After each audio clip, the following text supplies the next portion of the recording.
त्यातल्या कोणत्या बैलाची? जुना जुना कोसा जुना कोसा ते आता नाही त्यांच्याकडे ना. नाही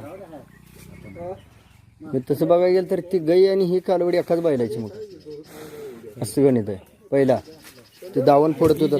हां ते नवीनच आहे. नवीनच्या बैलाची. म्हणजे थोडं गेल्यावर धार काढलीच का नाही? काढली की 3 महिने धार काढली. आता हे मला लागल्यापासून किती काढलं धारेचं? बरं बरं. मग आत्ता माझ्यावर आलती काय? एकदा माझा राहिली येऊन किती महिने झालं? 16 जून हं. झाले ना जवळजवळ 5 महिने झाले. येऊन 5 महिने होत आलं. एकदा माझा राहिली माझा ते हां हां हां हां हां. धसका बिस्का किती पहिलेच येत झाले? बरं बरं बरं.